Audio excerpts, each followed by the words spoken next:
Damn, that guy's pumping that thing.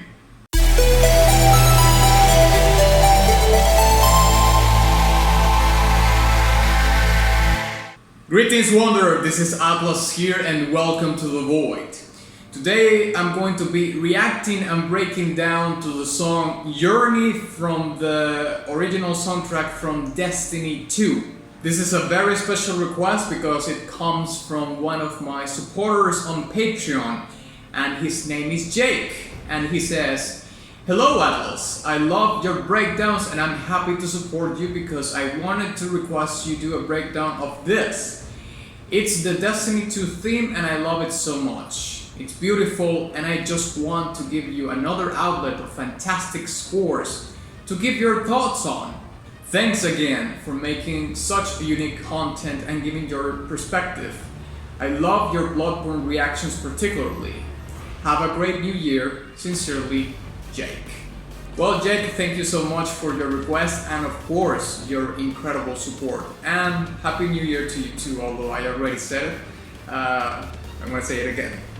I am familiar with Destiny to a certain degree. I didn't play the first game, but I did play a fair little bit on PC. I think I did play it when it was announced that it was going to be free to play. So I played a little bit of it, but if you ask me, I cannot recall how the music was. So taking that into account, I would consider this a first impression reaction breakdown, okay? So onward! Okay, Journey from Destiny 2. And boom.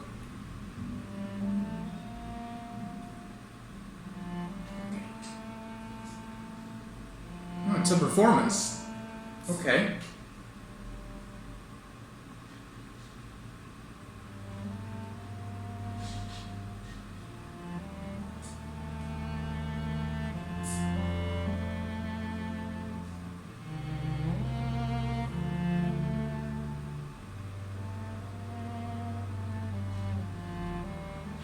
Okay, I can already hear like this melody probably is the motif of the game.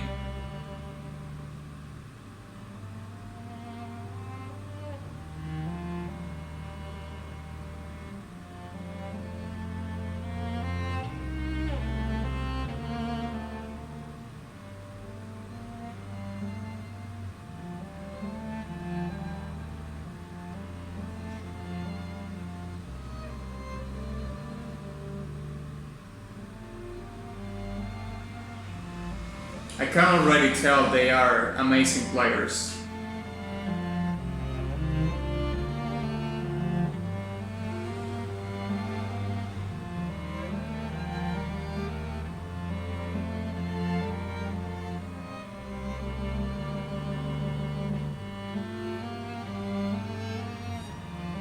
I've always envied the vibrato that good violin and cello players have.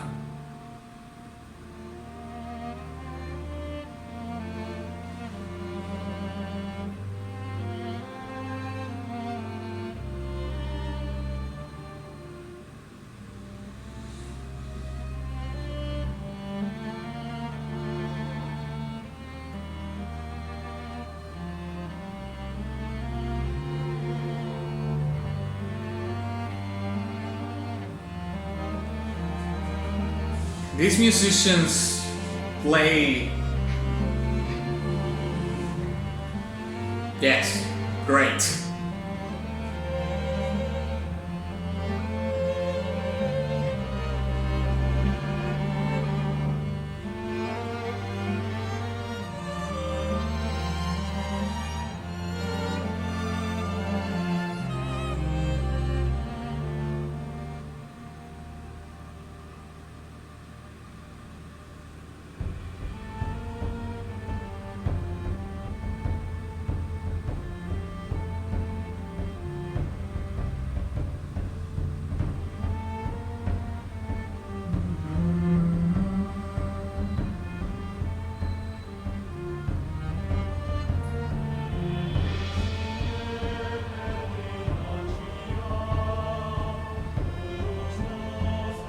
the progression of how it evolves.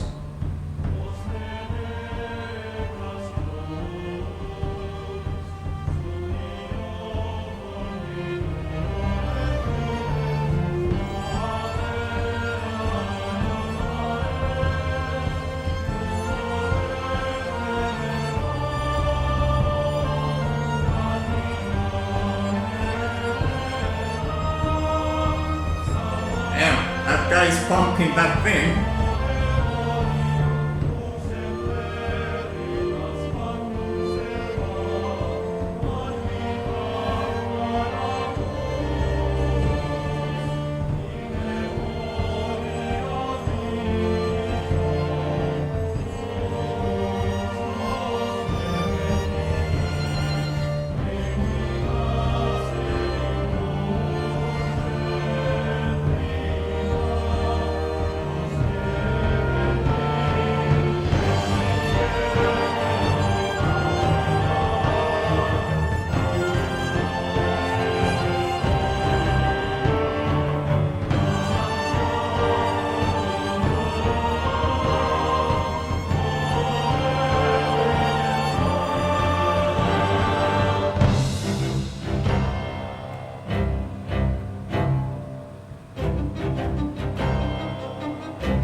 Okay, this was really good.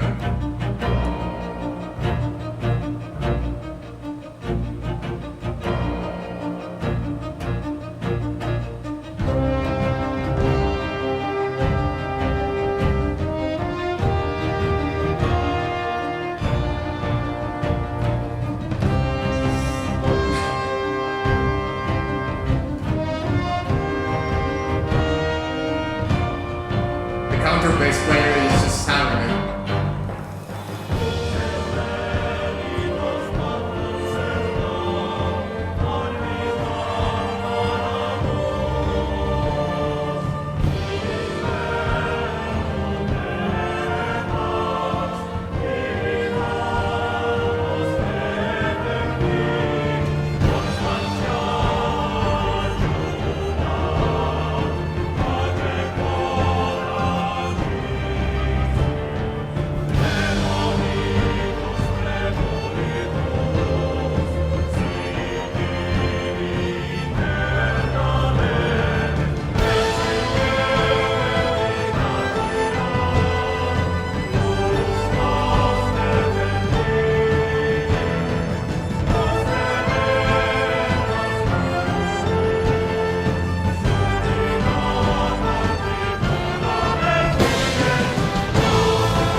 Oof.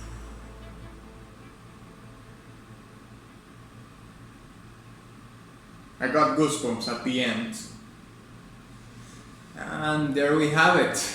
Yeah, I'm gonna tell you right off the bat, these guys, this game music collective, is tight as hell. Like, they are incredible performers, and I have to give it to the director.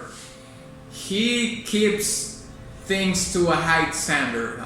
You can tell by the way the musicians perform, and of course that is very much reflected in what you hear. The intensity of the notes, the vibrato, all these dynamics that are involved. The staccato section that there was in the song was played beautifully, and it sounded so organic, you know. I don't know if this is a recording of this particular live set, because it sounds so incredibly good. Like, I think it's kind of flawless, to be honest. And if this is a recording of this particular set, again, it goes back to the comment I was talking about from the director and the musicians themselves. But we're going to be maybe talk a little bit more about the performances in the breakdown, but also about what the storytelling behind the song is, what's the atmosphere of it, or the other than the motifs that there are in the song, or the motif apologies, is the, you know, where the song starts and what does it carries you. So yeah, let's break it down.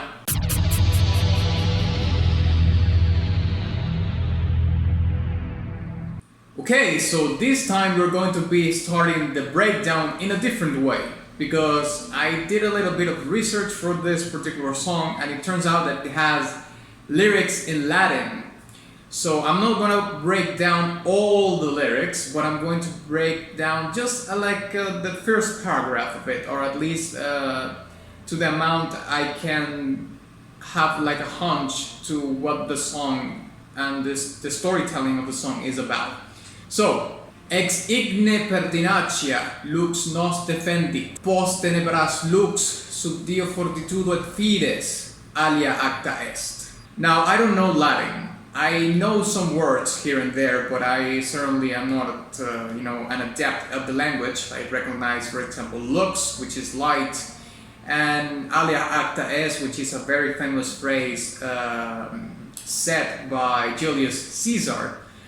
But I found this Reddit post that apparently is a translation for the whole lyrics. I'm going to leave the link for this particular post in the comment section.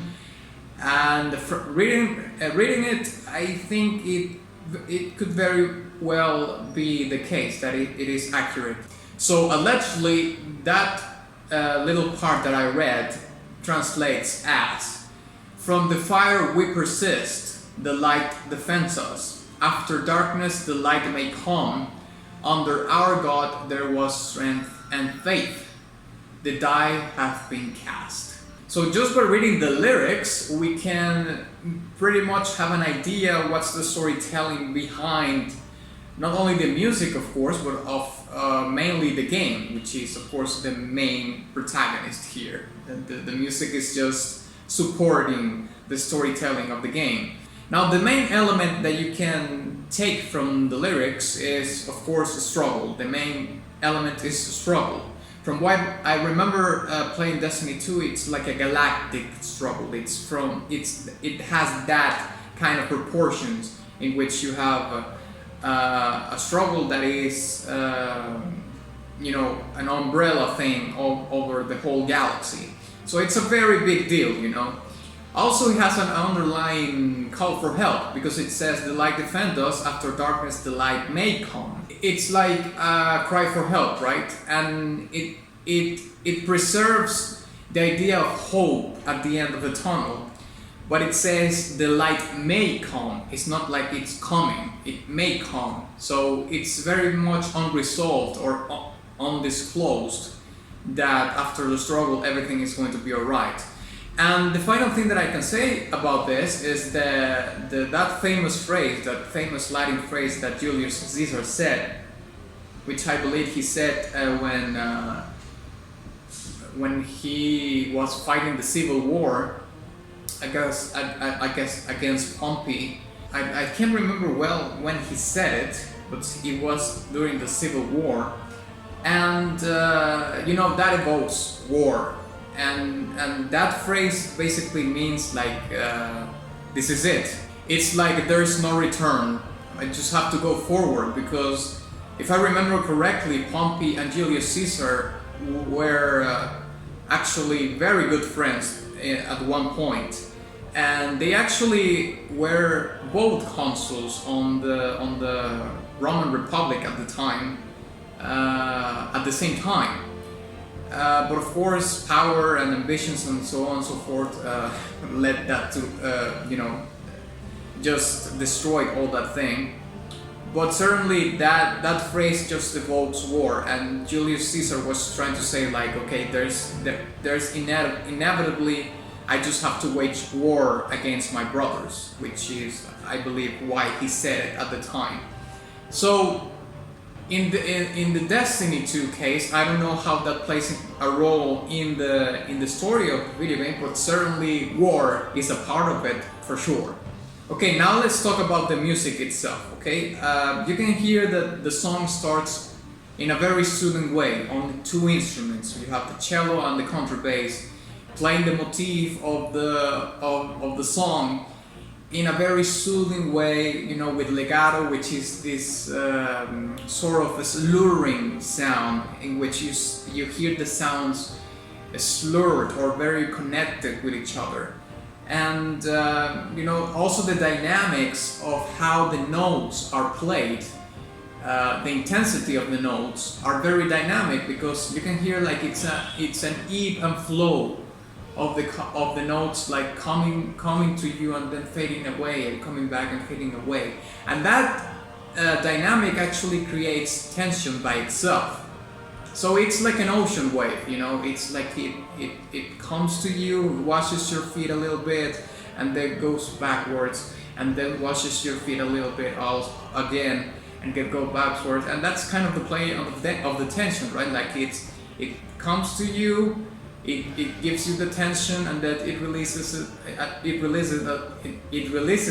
it, yes, a little bit, and then comes back and forward. So it's a play on the tension, but also on the feel of the track. Now I want to talk a little bit about the transitions, and I don't remember if this happens in many transitions, but there's one that I remember clearly, in which there's a transition that you seem to think that the song is going to end there, but at the same time you say like, well, this cannot be resolved here, because it sounds unresolved. It's not like, you know, you can't leave me hanging in here with this. I don't believe this is the end of the track, but it also gives you the wondering, you know, like, is it really the end of the song? Like, you're gonna leave the song unresolved in this point?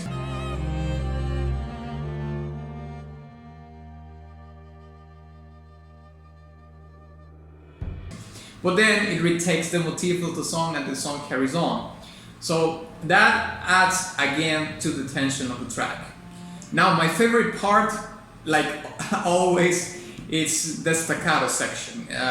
You know, it adds so much fuel to the premise of the struggle that I was talking about in the lyrics. But also, you know, these sections always have this quality of fueling the tension of the track, because it has such a characteristic that is very percussive, if you will. Although, you know, instruments like violin and cello doesn't really have that quality as an instrument, but now when you play in staccato or staccatissimo, or, you know, in a kind of a pizzicato strings kind of thing, it has that quality, you know, that percussive quality, because it's like a punch.